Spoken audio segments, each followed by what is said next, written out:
I'm Kate Orff. I'm a landscape architect and the founder of Scape. I'm also a professor at Columbia in the School of Architecture and in the Climate School.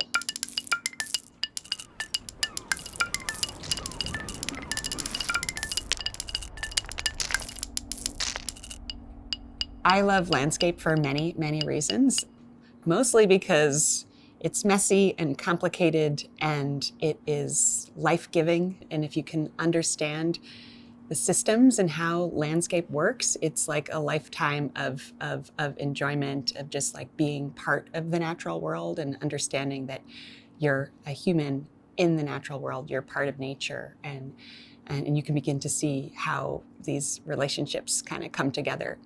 When I was a kid, I was kind of a classic, tomboy, I guess you would say, in the sense that I was building forts and running around, starting, burning leaves actually, and just making mud pies and just having fun in nature, and then just kind of like making it my own. And so I feel like there's sort of a spirit there which comes. A love of landscape, of just being, understanding it, being part of it, and having it be kind of your playground.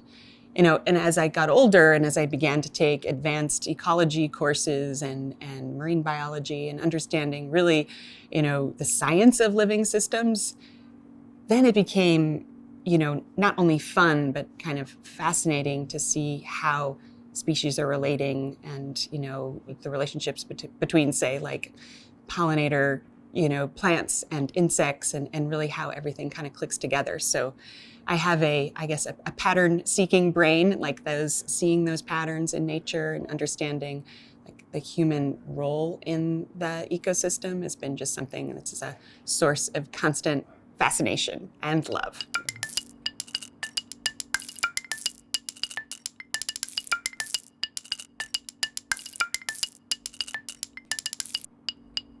So my background was in this kind of playful love of landscape, but then I moved into art and sculpture, and I also moved into basically political and social thought, political science. So I definitely see, the other magic of landscape is that, of course, there's the natural world, but a landscape is not just nature. It's about humans interreacting and relating to that kind of system, natural systems context. And so, a lot of my work is not about, my work at Scape is not about trying to like impose a perfectionist order on some exterior situation. It's about choreographing the relationship between human and nature in ways that I think, frankly, have been lost. A lot of, the cultivated landscape, of course, comes out of agriculture and large scale kind of gardens and park making. But somehow we've lost our way in the last decades, in the last century, where, humans have kind of come apart from nature and seen it as just a territory for exploitation, of, poking holes on it in it to draw out oil and fossil fuels and imposing monocultures on, vast systems, the entire, like 40% of the United States, which is the Mississippi River watershed, is essentially a monoculture of soybeans and corn. And so we've really lost our way in terms of understanding and valuing biodiversity, and also understanding and valuing that people need to be a part of nature and consider themselves stewards of this planet that we're on. So my projects, in ways large and small at Scape, are about trying to weave those connections back together.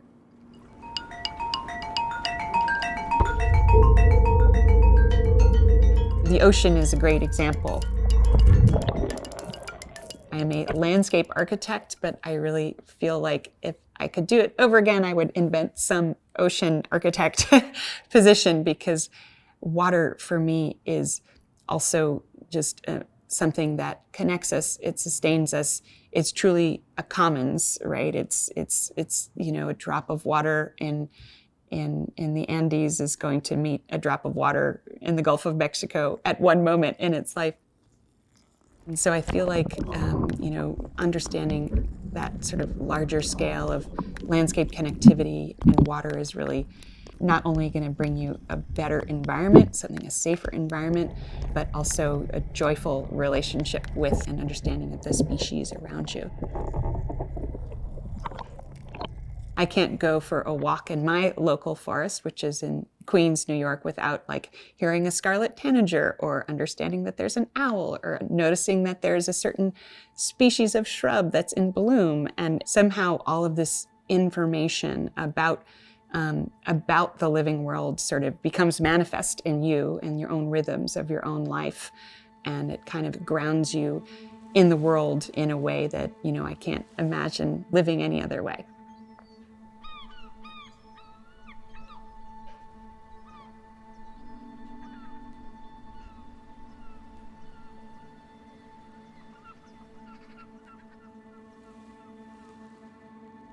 The project, called Living Breakwater, was developed in the wake of Superstorm Sandy, and it is a living reef project just off the shore of Staten Island and off the shore of a town called Tottenville, which is also known as the town the oyster built.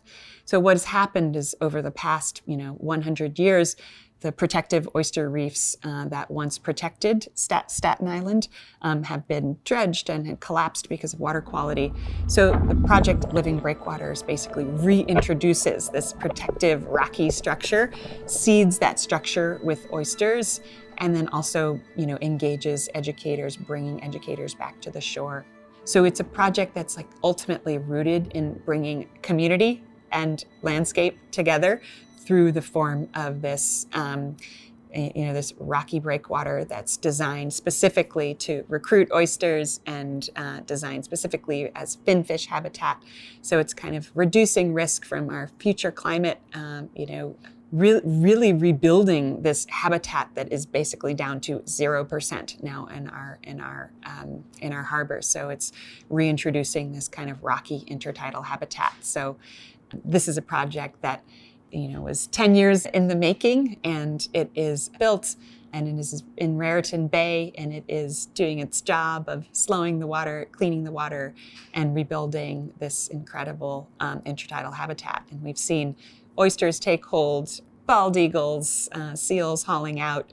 And it's amazing, to me, even though this project was 10 years in the making, of design, visioning, incredibly complex technical execution. What you see now in the harbor is an explosion of life, and life kind of taking hold. So it's been incredibly instructive because nature just needs a foothold. And so it's changed my understanding of how landscape architects need to act in the world. There's a cultural dimension to landscape, but it's not about making a perfect walled garden. It's really about working to hit the reset button and help nature basically regenerate itself in many forms across our many ecosystems of forests and oceans and coasts. And so that's pretty much how I see the work ahead.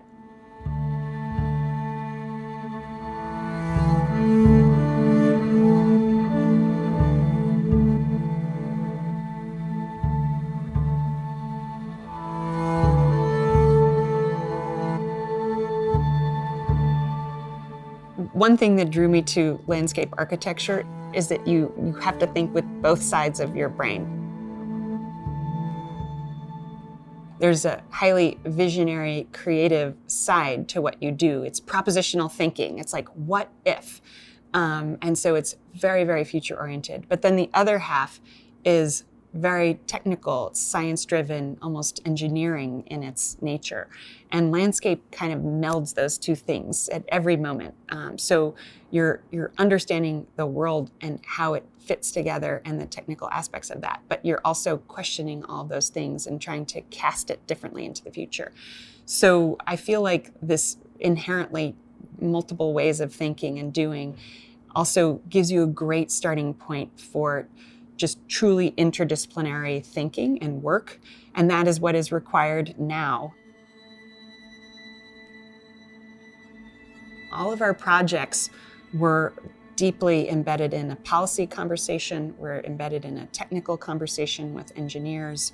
We're working with planners. We're working with our clients who range from mayors of cities to states, governors of states to private developers. And so you have to be able to participate in many simultaneous ongoing conversations, and then also be able to choreograph those conversations and pull research from varied fields, from marine biology to the upcoming mayoral election into one moment.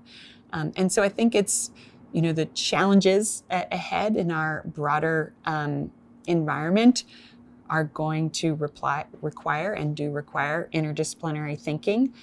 But the challenges that we face in landscape today are much more global, and they exist at the level of like systems, and systems collapse, sadly, in terms of the nitrogen system, the carbon system, our oceanic currents, the collapse of pollinator species. One of the great challenges that I see in landscape and that I'm constantly trying to overcome is that you can never work precisely at the scale of the problem, because one of the, again, magical things about landscape is that it's pulling from systems that are far outside of any site delimited boundary. So even though we're working on parcels along the New York waterfront, I know that our project is going to have a much larger kind of systemic impact. But that is one of the core challenges that I see of landscape today, is that it's very hard to kind of be able to work at the scale of the challenge.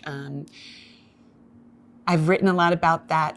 For example, we need to think much more broadly about what are the landscape projects that we should be conceiving, right? Like any other kind of service-based profession, I suppose. I don't really practice landscape architecture in that realm, but architecture and landscape is really very much about having a client and responding to the needs of that client. But there is no client at the moment for the kinds of interventions across a much broader geography that need to be happening now.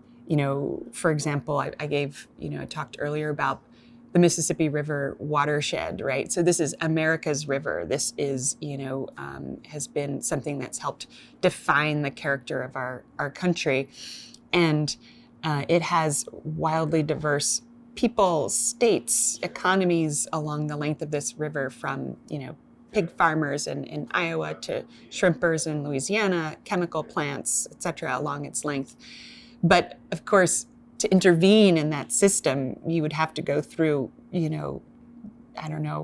reams and reams of red tape, right, at the federal, state, and local level, even to be able to kind of touch that system. So, I think that's one of our major challenges ahead as landscape architects, and certainly what I want to be doing with the rest of my life in practice is to try to help define the projects that we need to be thinking about, and how we can intervene more broadly in these regional ecosystems that tied together really form the fabric and that actually carry human society and carry our sort of economy and our way of being together into the future. Right now, it's a challenge because we can't meet the moment with the scale of intervention that we're basically able to impact.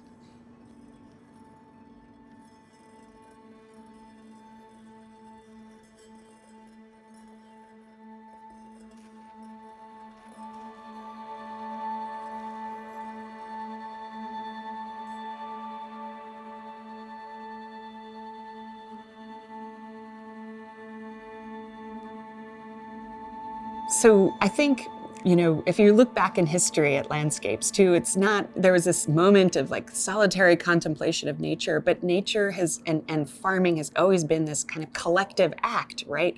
Even indigenous peoples were kind of jointly farming the forest, for example, in Amazonia, or here in New York, the Lenape. There was a cultivated fields, but there are also kind of groups that would forage in the forest and essentially plant the forest. So it is inherently a community act to be able to love a landscape, to be able to feel held and supported by a landscape that you can visibly see is sustaining your own existence. And so even though that's kind of like an ancient, way of being in the world, it does seem like wildly relevant for today and for now, because we are, experiencing climate change at a wildly accelerated pace.